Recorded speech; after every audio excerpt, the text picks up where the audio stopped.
how is business, carving and, producing furniture, giving jobs to our people and exporting your fine products? So it's interesting that we're having this conversation about motor riders on our roads and the indiscipline that is associated, because I'm in a position where I'm looking for young people to employ. Takura. Yes. Recovering from the fire, we've, essentially been putting measures in place to scale, because we had to literally start from the scratch again. And so we've been working with, obviously, GEPA. Good morning to the CEO and his deputies. We've been working with DTI, Design Technology Institute, as well, essentially to find hands to train. And as in Ghanaian men and as women, in Ghanaian young men and women, because the industry has certain challenges. What are those?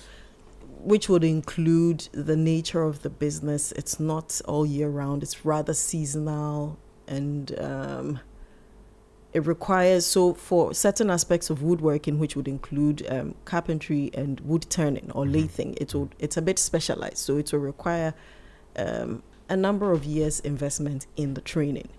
And so when we put out a call for artisans or unskilled people to come in to train, it doesn't look attractive. And I must say, and I had this conversation with Ghana Export Promotion, that crafts business does not look attractive to many young people.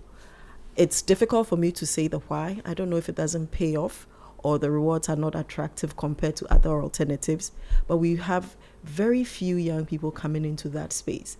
The onus is on us, those of us who are already in the industry, also perhaps to make it more attractive. We use media and marketing to tell our story, to bring back culture in a very attractive way. We do a lot of PR and communication about the behind the scenes to excite not just the consumers or our clients, but also to excite young people to see potential in working with their hands. I mean, what is the challenge from what you see? Because, I mean, recently I was in a museum in Paris, and some of the pieces that these guys have brought from Ghana, Nigeria, Benin, Togo, these dolls, and some very funny looking furniture, of course, looking indigenous, and they were selling them in millions of euros. Millions. And as I was there, I was watching their feed. Orders were being placed by hotels, by art collectors, people who believe that they should own those things. People are investing in these things. So I don't know when, like, what exactly, and I am truly excited about getting back into that space, because seeing what I saw, I don't think that there should be hesitation to go back into that space. Why are people worried? So it's and I'm not an authority on the problems of the craft industry, but from my experience, and I've been doing this 17 years, and by legal standards, you should be an expert. In the 17 years, what I realized was that, and because I'm still a young person, but I say this in a certain context, that because I've been a young person coming out of the university and looking for work to do, there's romanticization of what employment should be for young people. Okay. Whether you're coming out of senior high school or the university, or you didn't even go to school, there's a romanticization of what work should be. We watch all these movies on TV or online, and then we see a certain ideal, and then we start to form expectations in life. So when you have employment in the craft space, where you don't have to wear a shirt and tie, right? You have to sit and carve, or you have to use hand tools and furniture machines. You have to cut wood and shoot and plane, etc., or turn wood. It doesn't look exciting. And over the years, at least, I was born in the late 80s, and I experienced the Ghana where if you did certain jobs, it was seen as menial, right? And so carpenters were sort of looked down on, or carvers were looked down on. We've sort of not put in the proper investments to uplift these indigenous ways of living, right? And if you take carving, it's one of the longest or the oldest professions, artisanal professions in Ghana and even beyond Ghana. And I recently found out that Anya was essentially designed for people who wanted to learn the skill and art of carving to go and work there. Anya is a town. It's a town in Ashanti region. And the reverence with which our forebears saw these professions, it's no longer there. I remember when I apprenticed, so when I started out with Tekura, the first thing I realized was I was an ignorant degree holder, and so I needed to upgrade myself. And so I found a carpenter and apprenticed with him for about 2 years. And when we would go to the machine shop to process wood, etc., you would have comments like, "No, what's a woman doing here? School and from the workers themselves. From the workers themselves. And then you will have colleagues or peers from school pass comments like, you should do something better with your life. So there's a general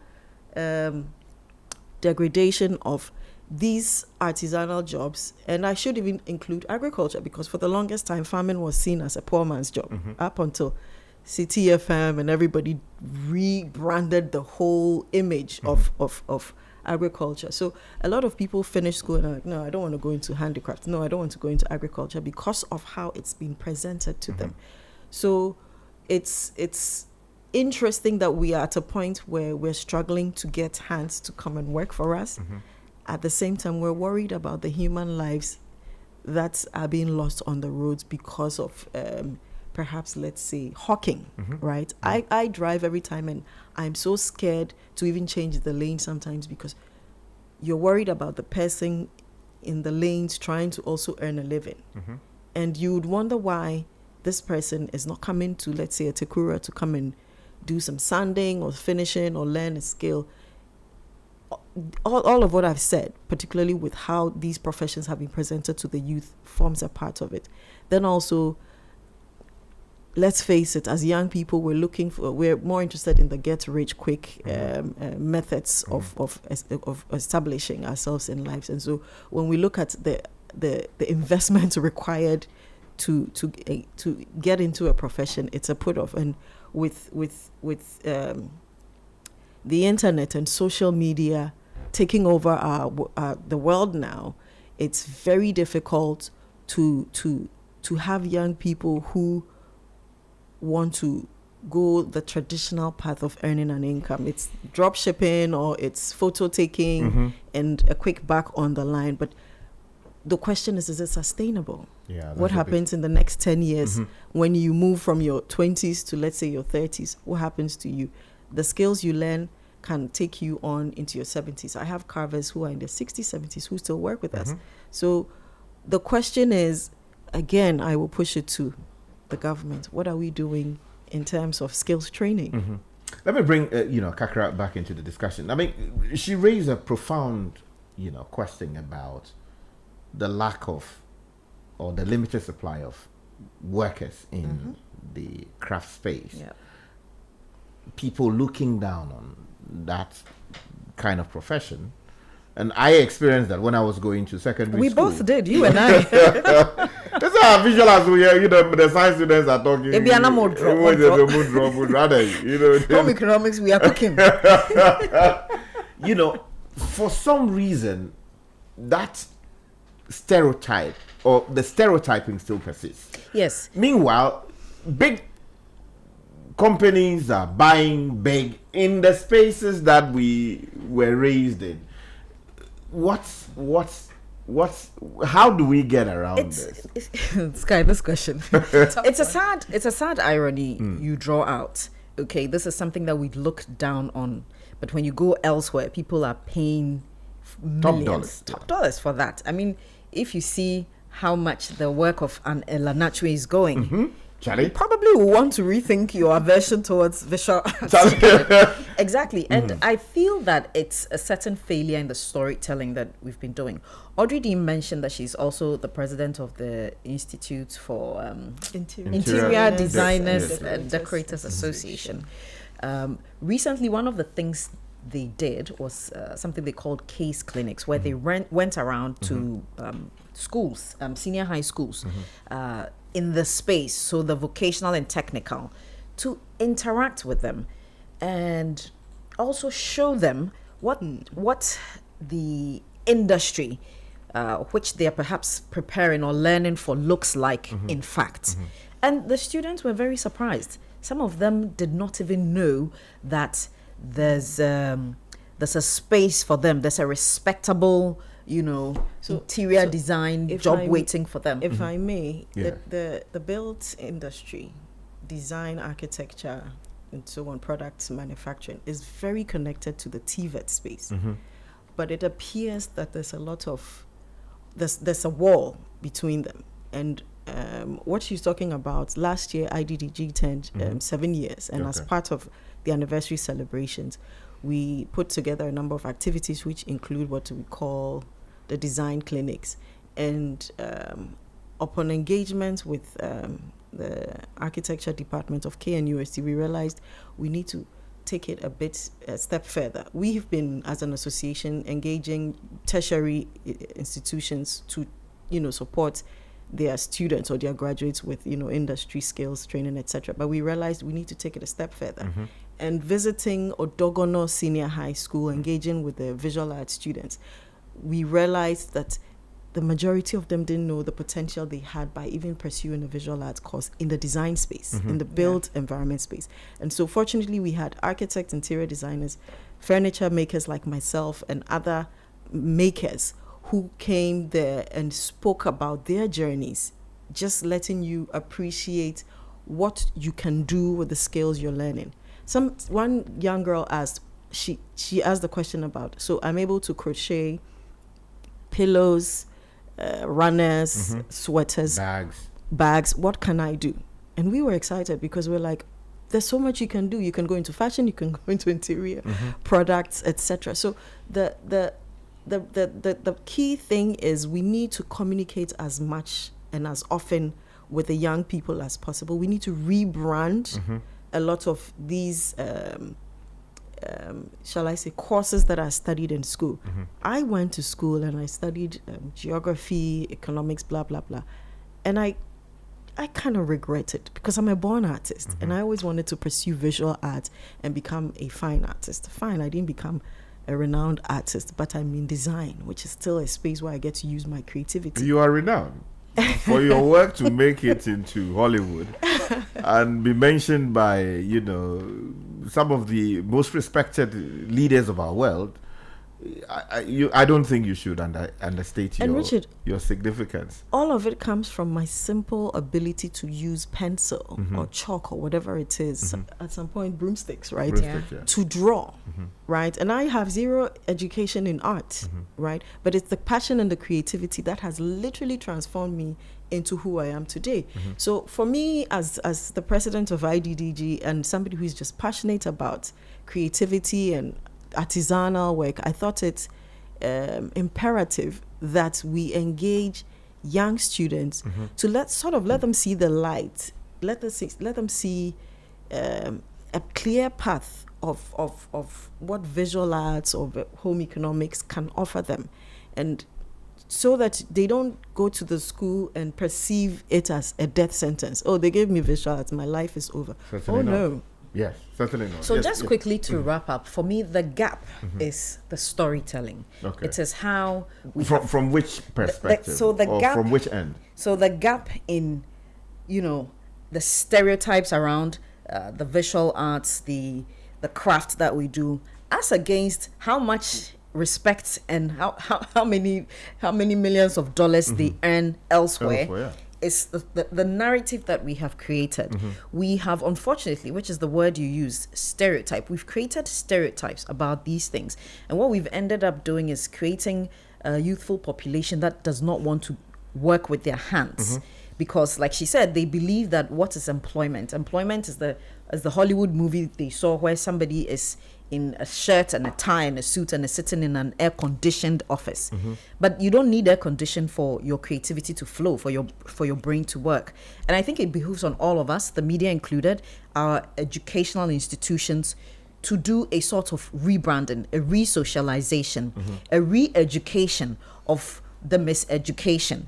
Because we went to school and we were all told that you have to go and do science, you have to go and do maths, and this is without any prejudice to such courses. There's space for that. What I noticed when I did a few months in Spain, what I noticed was that they had the academic and then they had the TVET and the technical space, and both spaces were respected. And in fact, the technical space was more respected because it's creativity. Because it is creativity. It's amazing how somebody uses their hands to just manufacture something out of thin air.